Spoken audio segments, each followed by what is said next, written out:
En studio aujourd'hui avec moi, Frédéric Rohané, qui est porte-parole des jeunes du Parti québécois de la Naudière. Bonjour Frédéric. Bonjour. Frédéric, on parlait en début d'entrevue que tu avais seulement 18 ans. Souvent, les jeunes de 18 ans, on ne s'intéresse pas vraiment à la politique. Toi, qu'est-ce qui t'a donné le goût d'en découvrir un peu plus dans ce domaine-là? Bon, au niveau du Parti québécois, c'est sûr, je suis né dans la bonne famille. Là. Mes deux parents militaient assez activement au Parti québécois depuis longtemps. Sauf que, arrivé à un certain âge, je me suis mis à me poser des questions et puis j'ai regardé un peu le pour et le contre de chaque parti, de ce qu'ils offraient. Et puis j'ai vu que le Parti québécois, Bloc québécois, c'est les partis qui rejoignent mes valeurs au niveau de la souveraineté et de la social-démocratie. Et est-ce que tes parents t'ont un peu poussé à te diriger du côté du Parti québécois? Parce qu'on le sait, quand on a des partis libéraux, des fois les jeunes sont enclins de suivre leurs parents qui militent pour le Parti libéral. Toi, tu as quand même fait ta propre idée, tu as vraiment identifié vraiment ce qui te touchait au niveau du Parti québécois? Absolument. J'ai regardé vraiment tous les partis, même au niveau fédéral, les partis qui rejoignent pas mes valeurs, exemple le Parti libéral du Canada, le Parti conservateur. J'ai vraiment regardé tout ce qu'ils offraient. J'ai fait le pour et le contre, puis je me suis vraiment rendu compte que le Parti québécois, c'est un parti qui rejoint mes valeurs. Et puis même qu'au niveau du militantisme, mes parents sont pas nécessairement chauds à l'idée ce que je milite activement parce qu'ils pensent que je mets beaucoup de temps, là-dessus, alors que je pourrais en mettre sur autre chose aussi. Du temps, tu parles de ça. Tu consacres combien de temps environ en étant porte-parole? C'est 15 à 20 heures par semaine. Ah, c'est beaucoup parce que je pense que tu étudies en même temps en soins infirmiers. Oui, c'est ça. J'étudie en soins infirmiers en même temps à Joliette. Donc, tu as un horaire chargé. Oui. Parle-moi un petit peu, en étant porte-parole du Jeune Parti québécois, qu'est-ce que c'est exactement? Quelles sont tes tâches? Donc, avec un exécutif régional des jeunes, on organise des événements pour les jeunes, on rédige les communiqués qui peuvent être publiés dans les journaux, on prend position face à des enjeux. Aussi, moi, en tant que porte-parole régional, je siège sur l'exécutif national lorsqu'on fait avec tous les porte-paroles régionaux et l'exécutif national lorsqu'on a à prendre des décisions. Donc, c'est le rôle, dans le fond, des jeunes là, de siéger et de prendre des décisions aussi. Est-ce que les jeunes sont bien vus par les bonzes du Parti québécois? Parce que des fois, les jeunes sont peut-être mis un peu à l'écart par les plus vieux. Est-ce que vous vous sentez bien accueillis? Oui, on se sent bien accueillis au Parti québécois. D'ailleurs, le président national des jeunes, lui, siège sur l'exécutif national senior du Parti québécois, là où toutes les décisions importantes se prennent. Donc, on a notre voix devant les décisions. Il y a quelqu'un qui est là pour nous représenter tous les jeunes. Et puis aussi, lorsqu'il y a des congrès, les jeunes ont leur place, doivent pousser leurs idées, les idées jeunes à l'intérieur du parti. Puis je pense qu'on est bien accueillis au Parti québécois. Vous parlez des idées, vos revendications à vous au Parti québécois. Je pense que les études, c'est quelque chose qui est très important pour vous. Qu'est-ce que vous voulez finalement? En ce moment, on a 3 thèmes principaux au niveau des jeunes là, du Parti québécois. Il y a l'indépendance énergétique, l'éducation et la souveraineté. Ces 3 thèmes qui sont quand même reliés de près. Si on parle de l'éducation, nous on pense que l'éducation, ça doit être l'avenir. On doit investir massivement en éducation pour avoir des gens bien instruits, c'est ça. Et puis qui sont capables aussi de se faire peut-être leur propre idée par eux-mêmes, sans dire que Mais je pense que vous vouliez peut-être, je sais que M. Charest, les études, selon vous, vous trouvez ça dispendieux, les études au Québec? Oui, actuellement, même au cégep, en ce moment où il n'y a pas de frais de scolarité, j'étudie en soins infirmiers. Il y a des gens qui font des retours après avoir été sur le marché du travail, oui, pardon. Font des retours aux études. Eux trouvent ça très dispendieux, avoir à acheter les livres. Pour cette session-ci, j'ai déjà dépensé au-dessus de 1 000 de livres pour une session en soins infirmiers. Il y a les frais d'inscription aussi, qui ne sont pas des frais de scolarité, mais qui sont déjà existants. Donc, demander en plus des frais de scolarité à ces gens-là qui doivent déjà travailler à peu près 20 heures par semaine, en plus de devoir étudier à temps plein.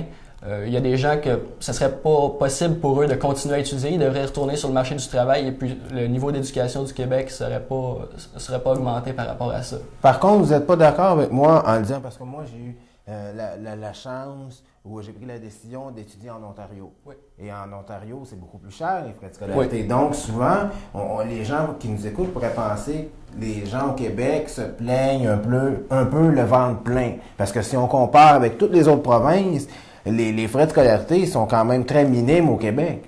C'est un choix de société à faire. Une société qui veut promouvoir l'éducation doit investir massivement en éducation. Tandis que c'est un choix. Vous avez étudié en Ontario, c'était votre choix. Vous aviez sûrement la possibilité d'étudier au Québec ou en Ontario. Vous avez fait le choix d'aller en Ontario pour diverses raisons, là, je ne les connais pas. Mais nous, on pense qu'au Québec, c'est un choix de société qu'on doit faire. On doit investir en éducation, puis on doit promouvoir l'éducation, puis valoriser l'éducation auprès des jeunes. D'accord. Et vous avez parlé tout à l'heure de l'énergie. L'énergie, selon vous, le Québec a des ressources pour peut-être exploiter ces ressources-là au maximum? Oui, il y a beaucoup de ressources qui sont inexploitées en ce moment au Québec. On a juste à parler un peu de l'éolien et puis du solaire. Le nord du Québec, c'est un désert. Donc, on pense qu'on pourrait un peu se détourner. En ce moment, au Québec, on est absolument dépendant du pétrole. On importe entre 11 et 18 milliards de dollars par année de produits pétroliers. Si on pouvait réduire ça beaucoup, en développant des nouvelles technologies, que ce soit des autos hybrides, et puis aussi on a pensé hybride biocarburant de deuxième génération, donc à partir des déchets, et avec l'énergie électrique. Donc si on développait le solaire, l'éolien, davantage, ça pourrait être bénéfique pour le Québec. Et puis l'argent qu'on n'investit pas en pétrole, qu'on ne met pas en pétrole, on pourrait la garder au Québec. Mais par contre, vous parlez d'auto hybride, des choses comme ça, c'est beaucoup plus dispendieux qu'un auto qui est conventionnel. Donc, pensez-vous vraiment que les gens sont prêts, sont assez sensibilisés à la cause de l'énergie, de l'environnement pour... C'est pas juste aux gens de faire leur part. Oui, les gens doivent faire leur part par rapport à l'environnement et à l'énergie typiquement québécoise. Le gouvernement aussi doit investir pour faire de la recherche. C'est essentiel si on veut sauver peut-être la planète. Là, on ne sait pas. En ce moment, d'ailleurs au Canada, on investit beaucoup dans les sables bitumineux. Ce n'est pas des valeurs qui nous rejoignent. Nous autres, on pense qu'il faudrait développer des énergies davantage plus propres. D'accord. Et vous revendiquez, évidemment, on ne peut pas se quitter sans parler de souveraineté. Oui. La souveraineté, on sait que c'est peut-être un débat qui bat de l'aile un petit peu ces temps-ci. Pensez-vous que c'est réaliste?